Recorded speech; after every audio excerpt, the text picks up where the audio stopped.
Olá, que bom que você está conosco de volta para essa aula. É o nível 1 e o título da nossa aula hoje chama-se A Visão Apostólica. Nós temos visto em todos os lugares, inclusive nas igrejas locais, que existe um mal-entendido. As pessoas não conseguem compreender o que é uma visão apostólica.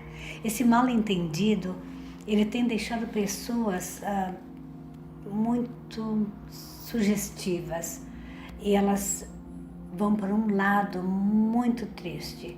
Elas vão para o lado do ataque por não compreenderem. E nós sabemos que aqui no Brasil não é diferente de todo mundo. O que nós estamos falando agora, dessa aversão à visão apostólica, de início ela foi universal. Agora ela está menos universal e menos regional também. Aqui no Brasil nós entendemos, já desde os anos 2000, de que o Senhor queria ressuscitar uma igreja nos moldes do que estava acontecendo em Atos dos Apóstolos. Ou seja, havia ministérios, havia pessoas que deveriam se preocupar em oração, outras pessoas se preocupariam para que não faltasse nada a ninguém. Enfim, foi abrindo um leque. Mas aqui no Brasil foi preciso de uma atividade muito intensa e oficialmente essa reforma apostólica ela aconteceu em 5 de agosto de 2001, quando o apóstolo Rony Chaves veio ao Brasil, encontrou-se com 70 pessoas, entre pastores, profetas, e ali ele deu uma sequência de ensinos e estudos para a identificação de quem é quem dentro do reino de Deus. Aliás, essa tem sido a minha cruzada desde 1988. Eu venho buscando pelas atividades, pelas manifestações dentro das igrejas, quem é quem dentro do reino. Quando você sabe a que você foi chamado para exercer dentro do reino de Deus, torna-se mais sensível à sua atuação e menos dolorida a sua interação com os demais membros de uma igreja local ou do ministério. Quando Rony Chaves veio ao Brasil, ele mostrou principalmente que a Bíblia, ela ensina sobre isso. E quando você estuda a história da igreja, principalmente, você vê que todos estão absortos, estão empenhados, estão atuantes para que a igreja funcione. Ela é uma representante do reino. Ela é a noiva escolhida. Na realidade, quando você começa a ler até mesmo as epístolas de Paulo, você vai ver que ele fala sobre delegar funções.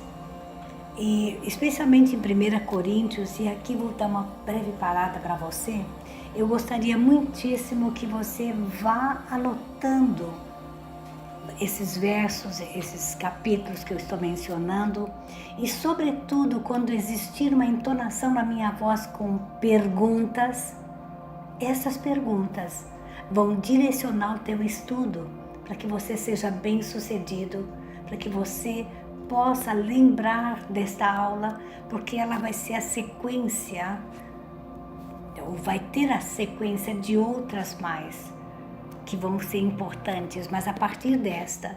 Então, quando eu mencionar 1 Coríntios, no capítulo 1, você pode abrir a sua Bíblia, já que você está estudando, você pode dar pausa e vá para a sua Bíblia e veja o que está escrito em 1 Coríntios, no capítulo 1, nos versos 11 e 12.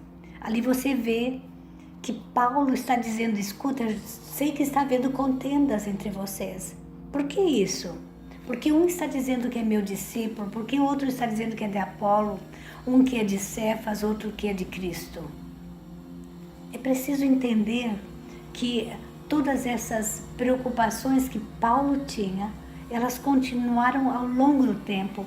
E aí quando você investe outra vez na tua leitura de 1 Coríntios, capítulo 3, versos 5 e 6, você vai ver que Paulo faz pergunta: quem é Apolo? Quem é Paulo? São servos. Então nós percebemos que os apóstolos, ou a visão apostólica, é um serviço, é prestar um serviço, não é somente uma função, ou não é somente um dom, mas existe uma atividade.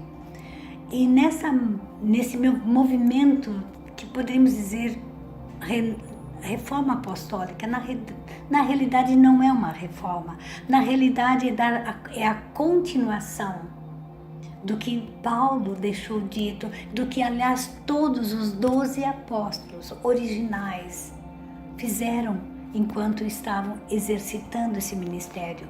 Mas é preciso que você lembre algo importante. Uma igreja precisa ter características apostólicas. E quais são essas características? Tem que haver um governo na igreja local. É preciso haver relacionamento entre a igreja local e outras denominações. Uma igreja falha em ser totalmente apostólica quando ela se fecha em si e ela não tem um bom relacionamento com outras denominações. Uma característica da igreja apostólica é que ela atua nas finanças, no evangelismo, nas missões. Ela é uma igreja que ora e intercede. Uma igreja que seleciona e treina seus líderes. E tem uma dependência da atuação do Espírito Santo. A unção do Espírito Santo deve vir em plenitude. Você que é meu aluno, precisa dar uma parada agora e anotar. Êxodo, capítulo 35 e verso 35. Mas se você é mais dedicado, volte a alguns capítulos. Vá até o capítulo 30 e veja o que Deus fala, o que Deus dá orientações a respeito dessa vida de dependência da unção com o Espírito Santo. E você vai saber que é importante porque você está inserido nesses versículos. Uma igreja que tem uma característica apostólica é uma igreja que produz adoração, legítima adoração. Adoração expressa por dança, adoração expressa pelos sons de voz, pelos mecanismos de instrumentos musicais, mas essa igreja apostólica, ela é atuante, ela ferve de amor. Sabe, quando a igreja apostólica começou a se manifestar, ali nos anos 80, nós vimos que 3 fenômenos começaram a acontecer. O primeiro foi o crescimento das igrejas independentes da África. A África levantou-se apostolicamente. Os líderes africanos, eles começaram a produzir um processo de contextualização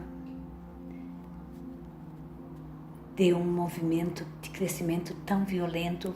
E esse movimento que iniciou de crescimento na África é notado ainda hoje, porque a visão apostólica chegou a todos os continentes. Temos o segundo fenômeno, que é a revolução cultural da China. Isso aconteceu até antes, nos anos 70. Sabe que eu tenho histórias e lembro de pessoas que se disfarçaram de uma maneira até grotesca para poder chegar uma única viagem à China, só com a intenção de levar Bíblias. Outros também se disfarçaram para ir até a Rússia e plantar, exatamente isso, plantar um exemplar da Bíblia ali de frente ao Kremlin. atos proféticos, porque uma igreja apostólica também trabalha com atos proféticos. Não são atos proféticos banais, mas eles são importantes porque eles vão desatar um destino, não só da igreja local, mas também da nação. E por vezes, nós vemos atos proféticos conduzidos pela visão apostólica, mudando o destino de nações. Um exemplo muito radical, que talvez você, pela sua idade, nunca ouviu falar.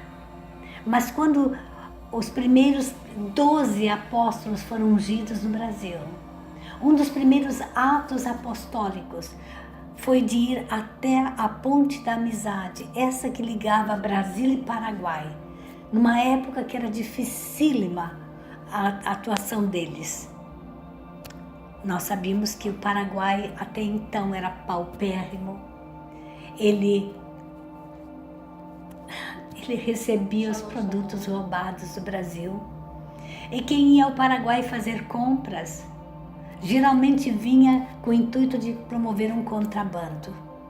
Mas no dia que a Igreja Apostólica fez o ato profético de pedir perdão à nação paraguaia, primeiro pela chacina dos índios nativos, pela invasão do Brasil, depois também porque deixou acontecer aquela situação de receptação de produtos roubados, especialmente automóveis.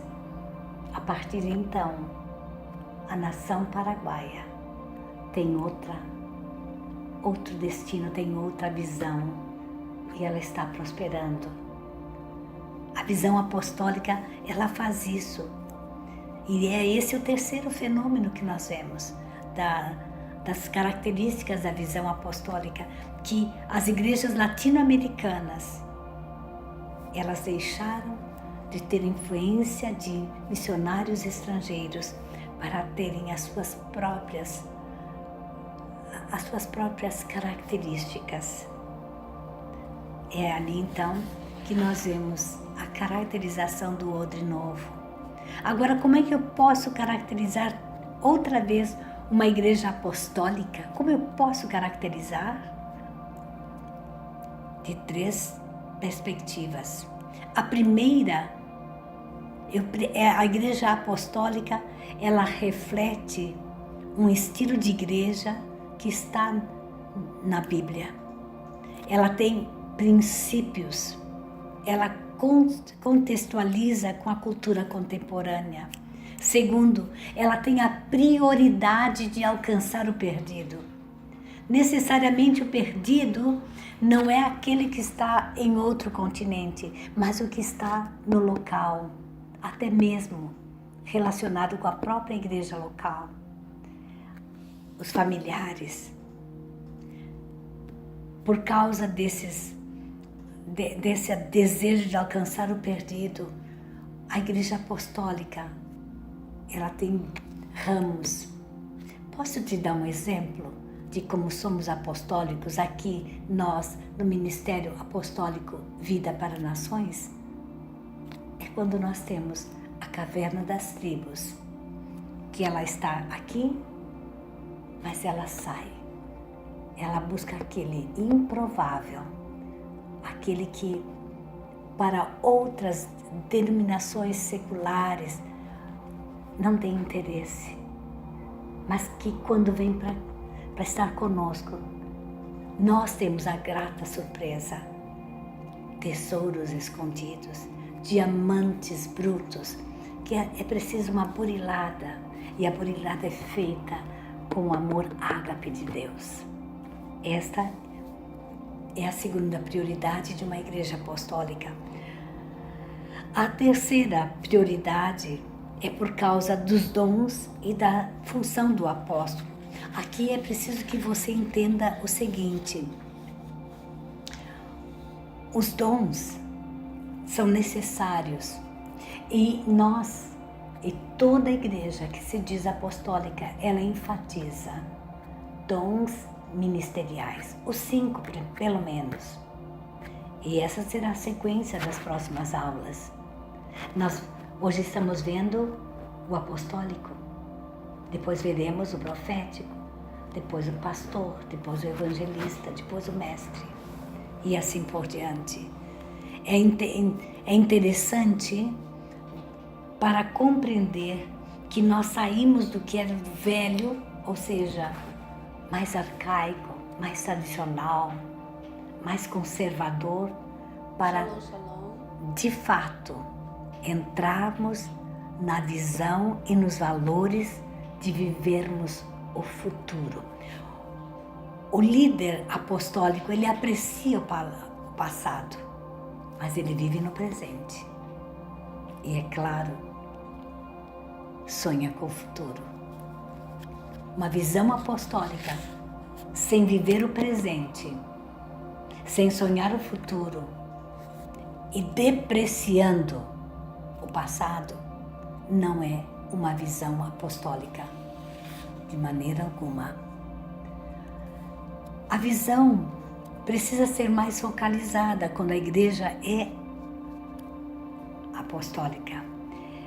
Na visão apostólica, o líder lança uma visão e a igreja, dentro da visão apostólica, ela recebe e inicia o processo de construção desta visão. Quer um exemplo? Temos o nosso projeto Expansão. Nesses dias, estamos estimulando todos para que tenha seu carnê, para que façam investimento no reino. Isso é visão apostólica, isso não é vender, isso não é entrar na visão da prosperidade, isso é exercitar o chamado que Deus tem dado àqueles que são apostólicos.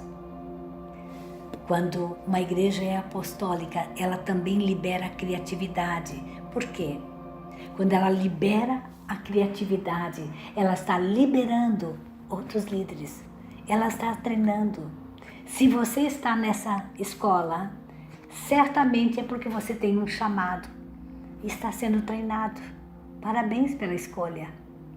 Parabéns realmente, porque você vai entender que você vai ter a liberdade para exercitar a tua criatividade sem destruir os primeiros princípios, aqueles que nós comentamos na aula passada, porque na aula passada nós trabalhamos com o protocolo do reino e eu espero que você realmente tenha aprendido. No Brasil, nós temos o Conselho Apostólico Brasileiro e você pode conhecer mais sobre o Conselho Apostólico Brasileiro se você entrar na internet e você digitar Conselho Apostólico. Na realidade, você pode até digitar melhor, www.conselhoapostólico.com.br. No Conselho Apostólico você tem alguns dos apóstolos que nós mencionamos e que você sabe que nós temos contato mais íntimo. Nós citamos muitas vezes a doutora Neuza Dioca, nós citamos o apóstolo Paulo de Tarso. Aliás, nesses dias, eles, junto com o apóstolo Hudson Medeiros, estão convocando o Brasil para a oração, para esse novo tempo que vem. Paulo de Tarso diz o seguinte: há distorções, mas um apóstolo precisa ser chamado por Deus para esse ofício. Não é um prêmio por mérito ou por experiência de vida. Não é um título, mas é um chamado serviço, com as características claras descritas na Bíblia. É preciso um reconhecimento de outros ministérios maduros. É preciso que a congregação testemunhe a respeito do apóstolo. É preciso que a região aonde esse apóstolo exerce seu ministério o reconheça também. é uma das características. E como eu disse, a minha missão é reconhecer cada ministério e capacitar. Porque há uma geração apostólica nascendo e certamente você que é aluno faz parte dessa geração apostólica. Agora, uma geração apostólica, ela precisa entender, primeiro, princípios de Deus são inegociáveis. Porque um dos sinais apostólicos que existe é a preservação da doutrina de Jesus, para que o povo de Deus não esqueça da promessa. Você quer uma sugestão? Abra sua Bíblia em Atos capítulo 2, verso 42. Esse é o ensino que a igreja é chamada para viver. Princípios do reino. Simplesmente isso, princípios do reino. O que acontece é que numa visão apostólica, grandes milagres acontecem. A visão apostólica, ela atrai os verdadeiros visionários, os sonhadores. Aqui tem outra sugestão para você. Você que é aluno, você sonha? Perfeito. Começa a anotar agora teus sonhos da seguinte forma. Escreve assim que você acordar. Para tanto, então, prepara pela manhã ou pelo momento que você acordar, como você vai fazer para anotar. Anote riqueza de detalhes, cores, percepções que você teve. E depois, assine seu nome com data e horário que você acordou. Você se surpreenderá de ver como muitos dos seus sonhos verdadeiros querem dizer algo. Geralmente não é só a nível pessoal ou particular. Geralmente é a nível de reino. E uma vez que você inicia fazendo isso, envie para a nossa apóstola. Ela te dirá o que vai ser feito. Voltando aos 5 ministérios. Por que os 5 ministérios que nós temos temos mais, mas vamos focar em 5. Porque está escrito em Efésios, no capítulo 4, que Deus deu a alguns como apóstolos, outros como profetas, outros como evangelistas, outros como pastores e mestres. A Bíblia é clara porque diz: Deus estabeleceu os ministérios, querendo o aperfeiçoamento dos santos, para a obra do ministério e para a edificação do corpo de Cristo.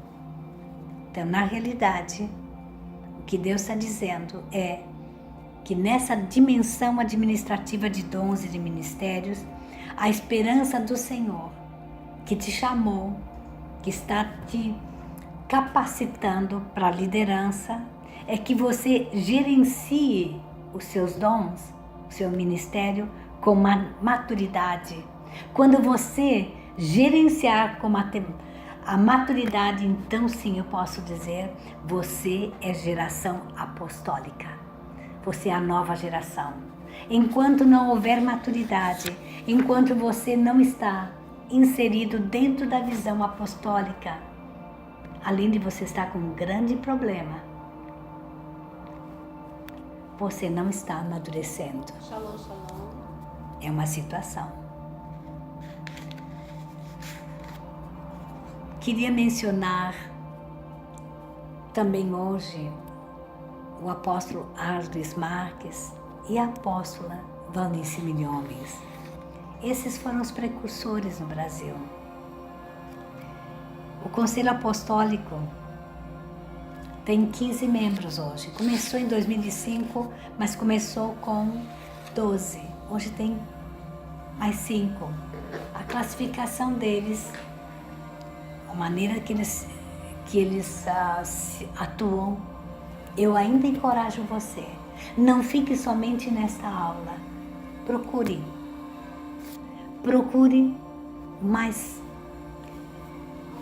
Meu amado Peter Wagner tem esse é um dos 5 livros que ele escreveu sobre os apóstolos. E aqui nesse livro é bem interessante. Ele faz a descrição, ele pede: o que é um apóstolo hoje? Essa é uma pergunta para você. Segunda pergunta: você crê que existem apóstolos no dia de hoje? Qual é a importância de um apóstolo? Como esse apóstolo recebe autoridade? Quais são as qualidades de um genuíno apóstolo? Não vou entrar no mérito da palavra apóstolos. Quem estuda o grego sabe disso. Mas quero dizer a você que, antes de tudo, apóstolo é um dom espiritual. É um dom que Deus concede para que a igreja atue com os dons ministeriais. É necessário, sim. Existem 2 palavras muito importantes que você, como aluno, deve prestar atenção e buscar conhecer essas diferenças. Lembra que eu disse anteriormente que desde 1988 eu estou tentando reconhecer quem é quem no reino. Por quê? Porque existe uma diferença muito grande entre a função de apóstolo e o cargo de apóstolo. Assim como tem a função do profeta e o cargo do profeta. A mesma coisa sucede com o pastor, com o evangelista e com o mestre. Quando um apóstolo ou qualquer um dos outros ministros de Deus está na sua função, é o seu papel que ele deve cumprir. A função dele tem um papel para cumprir. O cargo dele é a posição, é o título, é o poder que ele tem. Hoje em dia, homens buscam o poder do título. Poucos buscam a tarefa de cumprir.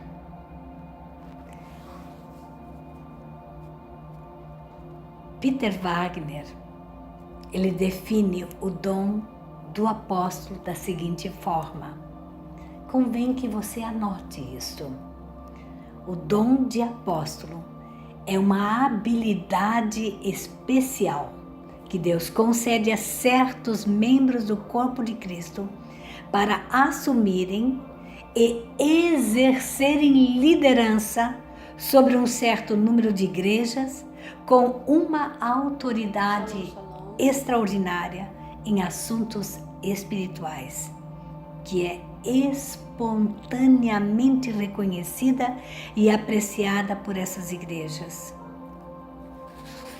Peter Wagner, no seu livro, também dá as atuações dos apóstolos. Eu vou dar para você algumas. Outra vez eu digo, convém que você anote. As atividades dos apóstolos. Primeiro, eles recebem revelação. Eles ouvem o que o Espírito Santo está falando à igreja. Eles lançam uma visão. Terceiro, eles geram, porque eles dão início a coisas novas. Não espere nunca que uma igreja com a visão apostólica, ela se mantenha estática numa região de conforto.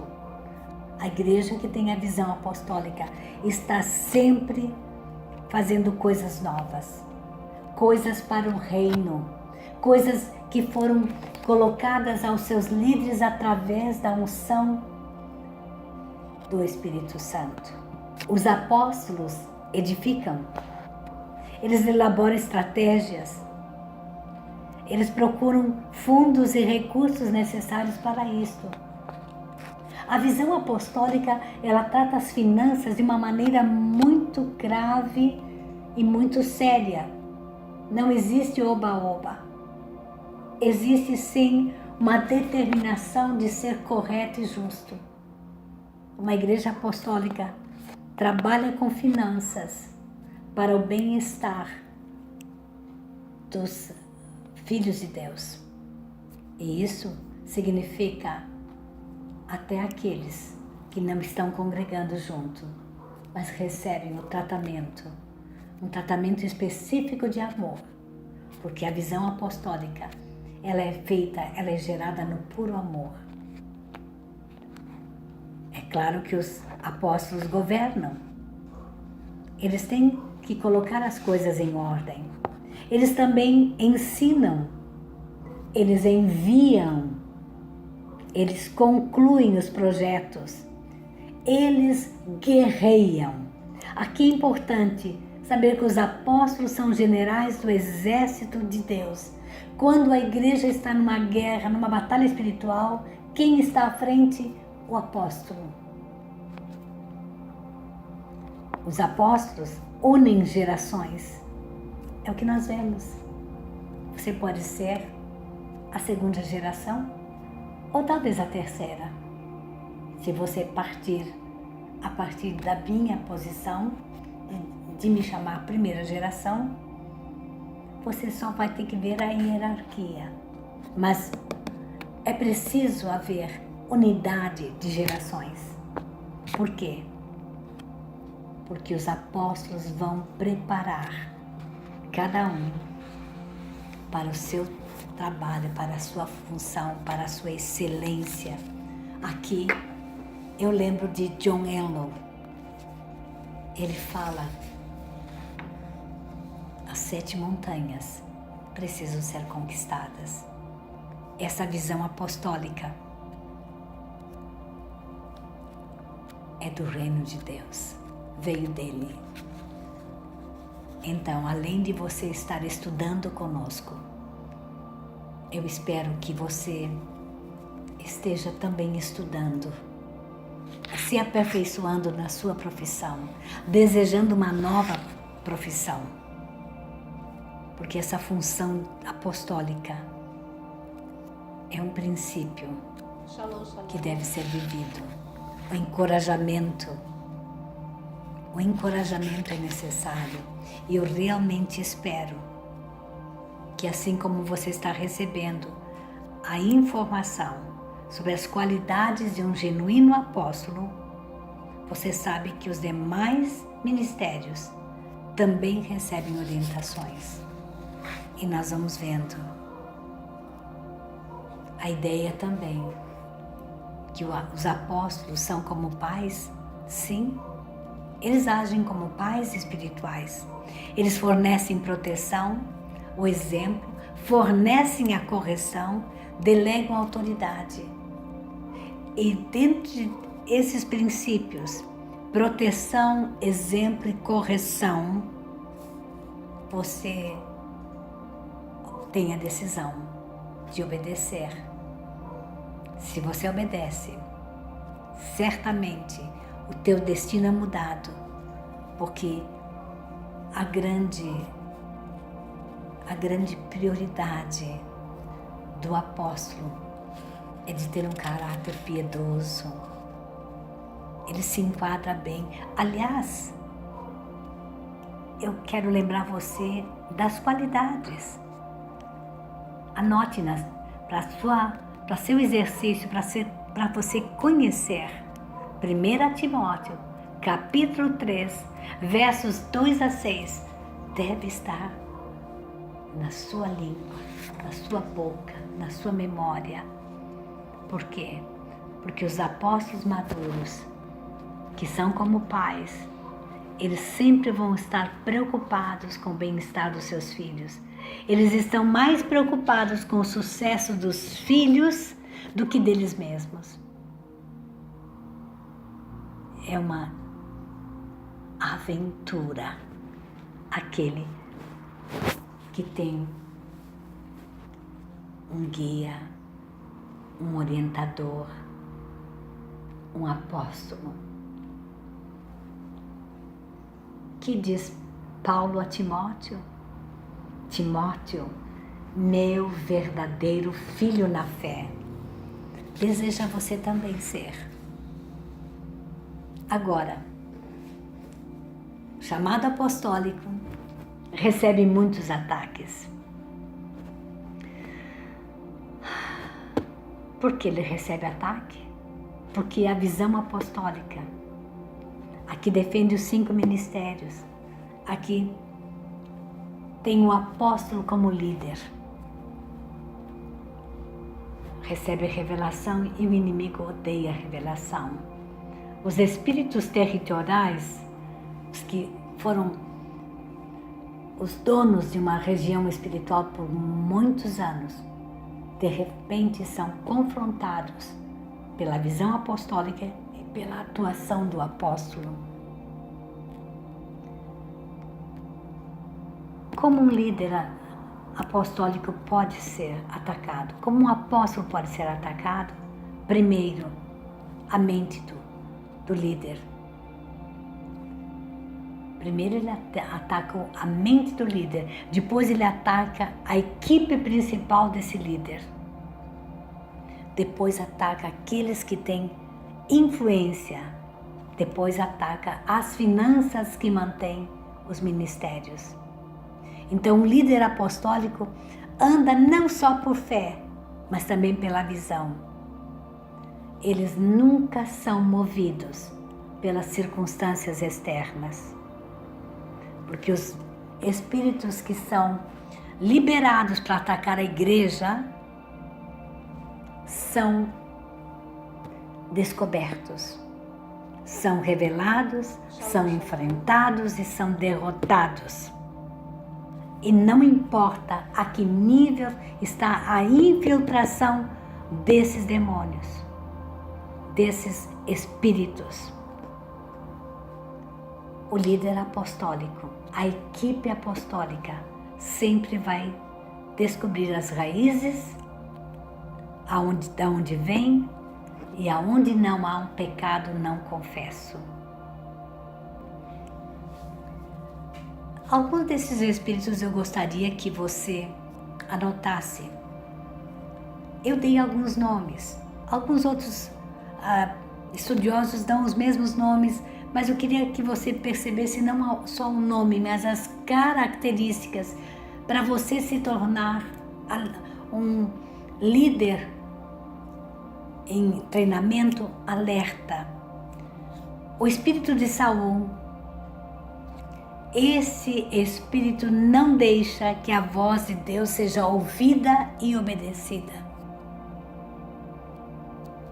Esse espírito tira a humildade do servir e coloca o orgulho e o coração se torna duro. Agora, o espírito de Absalão oprime os líderes, inflama o ego, produz um clima de rebeldia, de revolta, de divisão no corpo. Mas tem um espírito aqui que há muito tempo eu venho denunciando ele, quem sabe você está sendo tentado por esse espírito, porque ele não tenta apenas aquele que é apóstolo, aquele que tem a chamada apostólica. Ele ataca todos os potenciais, líderes em potenciais. Chama-se o espírito de Dalila. É um espírito que vem para desviar os escolhidos de Deus do seu destino. Vem para seduzir e tirar do altar. É quando menos espera, você menos espera, vem uma pessoa afetada por esse espírito e ela se aproxima da mesma maneira que Dalila se aproximou de Sansão. Veja que Sansão tinha sido escolhido para ser juiz. Não exercitou isso. Por quê? O espírito de Dalila veio para seduzi-lo, para contaminar, para deixá-lo desencorajado à busca de prazeres. Que tal você fazer para si mesmo uma reflexão? Será que o espírito de Dalila está te rodeando? Está te cercando? Existe um outro espírito, o espírito de Jezabel. Tenta, com motivação falsa, com impureza e imoralidade, seduzir, enganar e atrair a igreja para longe para satisfação carnal. São as obras da carne. Aqui cabe a você mais outra vez, mais um pouquinho faça uma reflexão. Que obras da carne devem ser destruídas pelo Espírito Santo de Deus, que está atuando com a influência de Jezabel na sua própria vida. E aí temos mais, muitos mais. Mas à medida que as aulas vão acontecendo, nós vamos falar. Nós vamos falar de cada um deles. De cada um. Existem muitos, muitos. Desde até o espírito familiar que vem atuando nas famílias para não deixar com que alguém cumpra seu papel dentro da visão apostólica. Eu realmente espero que por essa aula tu tenha se transformado em alguém alerta, perceptivo, que busca na Bíblia as informações, mas sobretudo, não fique só nas aulas, busque mais, converse com seus monitores, pergunte, busque, não só os que dizem, mas busque informações mais sobre a visão apostólica. Torne-te um defensor da visão apostólica, porque assim a expansão do reino de Deus se fará com muito mais facilidade.